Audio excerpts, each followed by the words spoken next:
Media আমাদেরকে support দিয়েছে। আমাদেরকে অনেক মিডিয়ার অনেক জায়গা থেকে বিভিন্নভাবে সাপোর্ট দেওয়া হয়েছে। এই আন্দোলনের পুরোটা সময় যারা ফিল্ড লেভেলে কাজ করেছে, রিপোর্টাররা কাজ করেছে, তারা আমাদেরকে নানাভাবে সহায়তা করেছে। এই আন্দোলনে জনগণের পক্ষে থেকেছে।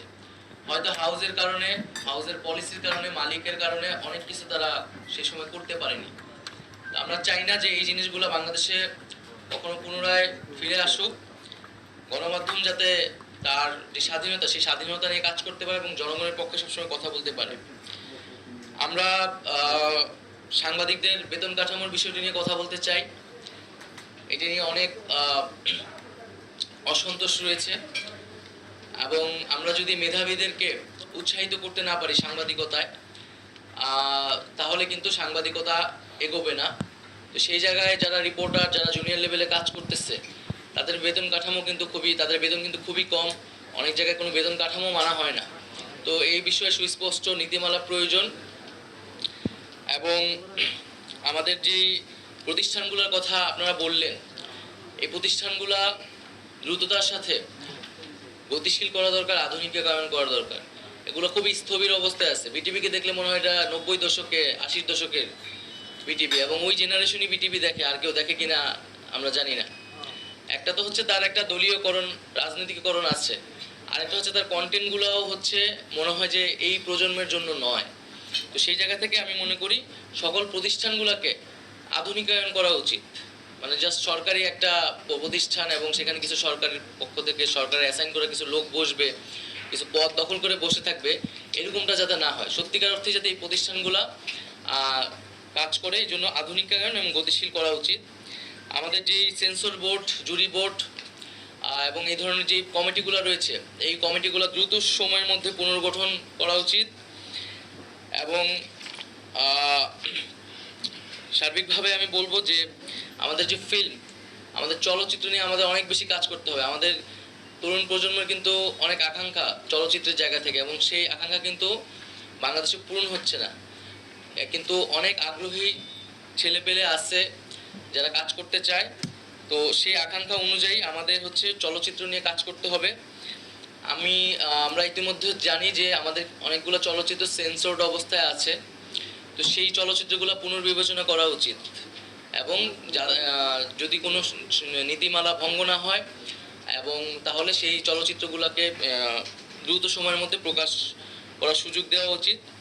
এবং এই সকল ক্ষেত্রে কোনো ধরনের স্বজনপ্রীতি, কোনো ধরনের ব্যক্তিগত পরিচয় যাতে বিবেচনায় না নেওয়া হয়।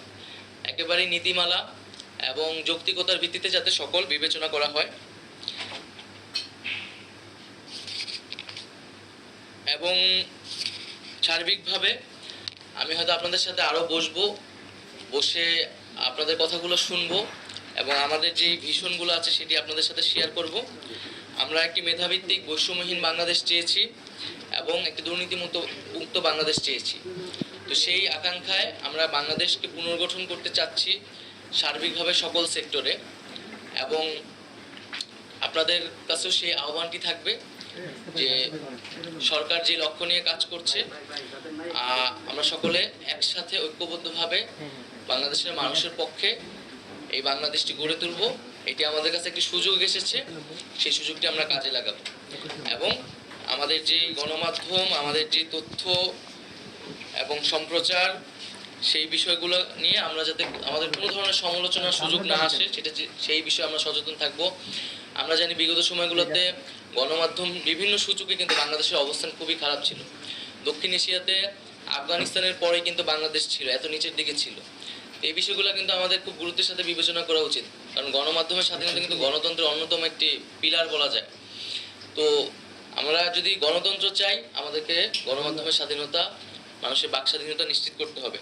আমি আরেকটি বিষয় উল্লেখ করে শেষ করব, যে সাগররণী হত্যাকাণ্ড, এই হত্যাকাণ্ড খুবই বেদনাদায়ক, খুবই নির্মম, এবং আমরা জানি এই হত্যাকাণ্ডের বিচার নিয়ে কি পরিমাণ প্রহসন করা হয়েছে, যে বারবার তার প্রতিবেদনগুলা পিছানো হয়েছে। তো এই সাগররণী হত্যাকাণ্ড সহ এই ধরনের যে হত্যাকাণ্ডগুলো হয়েছে, সাংবাদিকদের উপর নিপীড়ন হয়েছে, এই বিষয়গুলোর তদন্ত করতে হবে, এবং সরকারের জায়গা থেকে যা ভূমিকা বা মন্ত্রণালয়ের জায়গা থেকে সেই ভূমিকাগুলো আমরা অবশ্যই পালন করব। অবস্থায় আছেন এবং যারা শহীদ হয়েছেন তাদের পাশে এবং তাদের পরিবারের পাশে আমাদের দাঁড়ানো উচিত। এবং আমরা এই আন্দোলনের পরিস্থিতিও যদি একটু বলি, আমরা দেখেছি যে আপনারা সবই জানেন যে আন্দোলনের মাঝে কিভাবে ইন্টারনেট বন্ধ করে দেওয়া হয়েছিল এবং একটা ব্ল্যাক আউটে চলে গেছিল, এখানে কি হচ্ছিল কিছুই জানা যাচ্ছিল না। এবং একদিকে ইন্টারনেট বন্ধ করে দেওয়া হয়েছিল, সোশ্যাল মিডিয়া বন্ধ, তথ্যের কোনো প্রবাহ চলছিল না, মানুষের কাছে কেউ কিছু জানতে পারতেছিল না। এবং অন্যদিকে ইলেকট্রনিক মিডিয়া কিন্তু সম্পূর্ণ সরকারের করায়ত্তে ছিল। এবং এটা আমি নিজের ব্যক্তিগত অভিজ্ঞতা থেকে বলছি। আমাদের কোনো